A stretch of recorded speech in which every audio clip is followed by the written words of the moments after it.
സുനിൽ ഐസക് ചേരുന്നു. സുനിൽ, ഇന്നത്തെ പ്രതികരണങ്ങളിൽ നിന്ന്, കാരണം രണ്ടാമത്തെ കേസ് കൂടി വന്നപ്പോൾ ആകെ പ്രശ്നത്തിലായിരിക്കുന്നു പാർട്ടി എന്നുള്ളത് വളരെ വ്യക്തമാകുന്നു. നേതാക്കളുടെ പ്രതികരണത്തിൽ, അവരുടെ ബോഡി ലാംഗ്വേജിൽ ഉൾപ്പെടെ അവരുടെ ഇതുമായി ബന്ധപ്പെട്ടുള്ള അഭിപ്രായങ്ങൾ വളരെ വ്യക്തമാണ്. ഇതിന്റെ തുടക്കത്തിൽ തന്നെ അവർ ആ നിലപാടിൽ നിന്ന് മാറിയിട്ടില്ല പല നേതാക്കളും, പ്രത്യേകിച്ച് കെ മുരളീധരൻ ഉൾപ്പെടെയുള്ള ആളുകൾ. എങ്കിൽ പോലും അടൂർ പ്രകാശ് ഉൾപ്പെടെയുള്ള ചില നേതാക്കളുടെ പ്രതികരണങ്ങൾ വലിയ ഞെട്ടലും നമുക്കുണ്ടാക്കുന്നതാണ്. അപ്പം എന്തിലേക്കാണ് കോൺഗ്രസ്, എന്ത് തീരുമാനത്തിലേക്കാണ് പോകുന്നത്? തെരഞ്ഞെടുപ്പിന് ഇനി ആഴ്ച മാത്രം ബാക്കി നിൽക്കുമ്പോൾ എന്തായിരിക്കും കോൺഗ്രസിന് ഇപ്പോൾ പറയുന്ന, അതായത് മറ്റാരും എടുക്കാത്ത, പ്രത്യേകിച്ച് CPM എടുക്കാത്ത ഒരു തീരുമാനം എടുത്തുകൊണ്ട് ആ പ്രതികരണത്തിൽ ഉറച്ചു നിന്നുകൊണ്ട് പോകാനായിരിക്കുമോ ഒരു നടപടിയിലേക്ക്? എന്തായിരിക്കും കോടതി തീരുമാനിക്കുന്നത് എന്നനുസരിച്ച് പോകാനാണോ സാധ്യത? എന്താണ് മനസ്സിലാക്കുന്നത്?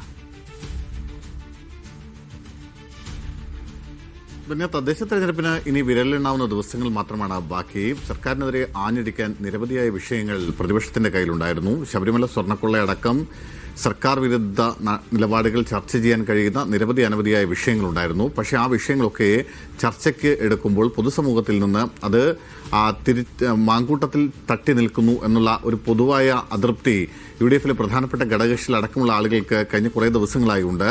പ്രധാനപ്പെട്ട ചർച്ചകളൊക്കെ രാഹുൽ മാങ്കൂട്ടത്തെ കേന്ദ്രീകരിക്കുന്നു. സർക്കാരിനെതിരായ വിഷയങ്ങളൊന്നും വലിയ ചർച്ചയായി വരുന്നില്ല എന്നതാണ് ലീഗ് അടക്കമുള്ളവരുടെ വലിയ ആശങ്ക. അതിനിടയിലാണ് ഇന്നലെ ഒരു പുതിയ പരാതി മെയിൽ രൂപത്തിൽ AICCക്കും KPCCക്കും ലഭിക്കുന്നത്. പിന്നാലെ തന്നെ തിരക്കിട്ട ചില ചർച്ചകൾ പാർട്ടിക്കുള്ളിൽ നടന്നു. മാത്രമല്ല, ഈ കടുത്ത നടപടി വേണമെന്ന ഒരാവശ്യം കേന്ദ്ര നേതൃത്വം തന്നെ മുന്നോട്ട് വയ്ക്കുകയും ചെയ്തു.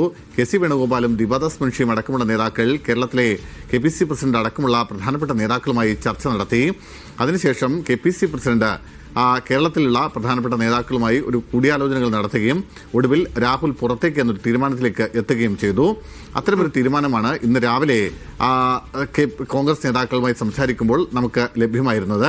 മാത്രമല്ല, രാവിലത്തെ കെ മുരളീധരന്റെ പ്രസ്താവന നോക്കൂ, പുകഞ്ഞ പുള്ളി പുറത്തേക്ക് എന്ന് മാത്രമാണ് അദ്ദേഹം പ്രതികരിച്ചത്. മാത്രമല്ല, അദ്ദേഹം പറഞ്ഞത് മറ്റൊരു കാര്യം കൂടി പറഞ്ഞു, ഈ പുകഞ്ഞ കൊള്ളിക്കൊപ്പം പുറത്തു പോകാൻ താല്പര്യമുള്ളവർക്ക് അവർക്കും പോകാം എന്ന നിലപാടെടുത്തു. പൊക്കൽക്കൊടി ബന്ധം വിച്ഛേദിക്കുകയാണ് എന്നുകൂടി പറഞ്ഞു വെച്ചതോടുകൂടി രാഹുൽ മാങ്കൂട്ടം പുറത്തേക്ക് എന്ന് തന്നെ നമ്മൾ ഉറപ്പിച്ചു. മാത്രമല്ല, പിന്നീട് വന്ന നേതാക്കളുടെ പ്രതികരണങ്ങളൊക്കെ ഏതാണ്ട് അതിനനുസരിച്ചുള്ളതായിരുന്നു. KPCC പ്രസിഡന്റ് 11:30 മാധ്യമങ്ങളെ കണ്ടപ്പോൾ സ്വാഭാവികമായും ഈ പ്രഖ്യാപനം ഉണ്ടാകുമെന്നാണ് പ്രതീക്ഷിച്ചത്.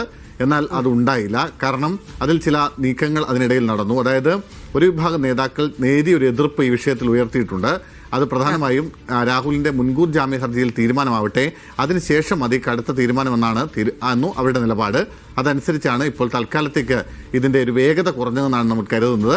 പക്ഷേ കടുത്ത നടപടി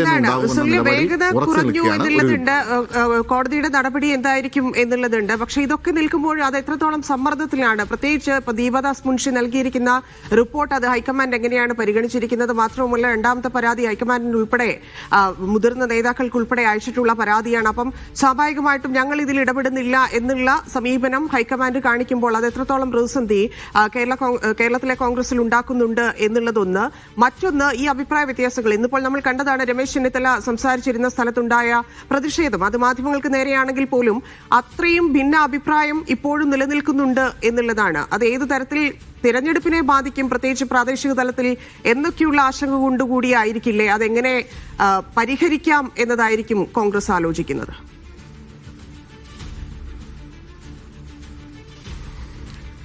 അതിൽ അങ്ങനെ നമുക്ക് പറയാൻ കഴിയില്ല തന്നെ. അതിൽ പ്രധാനപ്പെട്ട പ്രശ്നം എന്ന് പറയുന്നത് AICCക്ക് തന്നെ ഈ വിഷയത്തിൽ വലിയ അതൃപ്തിയുണ്ട്.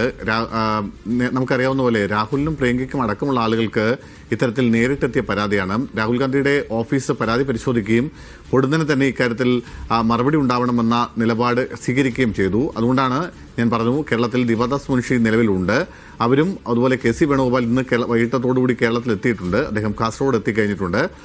ഇന്നലെ അദ്ദേഹം മംഗലാപുരത്തായിരുന്നു. അതിനിടയിൽ കൂടിയും അദ്ദേഹം കേരളത്തിലെ നേതാക്കളുമായി ബന്ധപ്പെട്ടു. അങ്ങനെയാണ് പുറത്താക്കാം എന്നൊരു തീരുമാനത്തിലേക്ക് എത്തുന്നത്.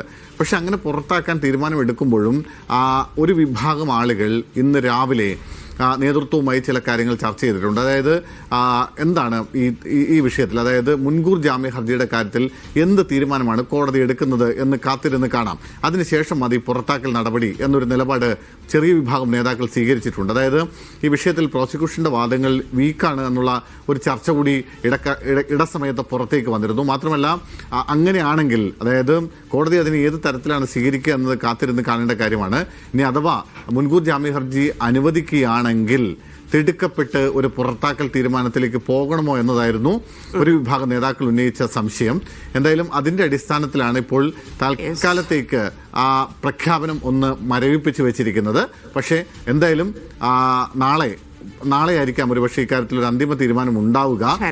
എന്നാൽ ഇന്ന് തന്നെ പുറത്താക്കി കൃത്യമായൊരു നിലപാട് സ്വീകരിച്ച് ഒരു പൊതു ഇടത്തിൽ പാർട്ടിയുടെ യശസ് ഉയർത്തിപ്പിടിക്കണമെന്ന് ആഗ്രഹിക്കുന്ന ഒരു വിഭാഗം നേതാക്കളുമുണ്ട്. എന്തായാലും കെ.സി. വേണുഗോപാൽ കേരളത്തിൽ എത്തിയിട്ടുണ്ട്. അതിനിടയിൽ മറ്റ് ചില ചർച്ചകൾ കൂടി പലയിടങ്ങളിലായി നടക്കുന്നുണ്ട്. എന്താണ് തീരുമാനം എന്ന കാര്യത്തിൽ ഒരു അന്തിമ നിലപാട് വൈകുന്നേരത്തോടു കൂടി ആകുമെന്നാണ് പ്രതീക്ഷിക്കുന്നത്. ശരി സുനിൽ.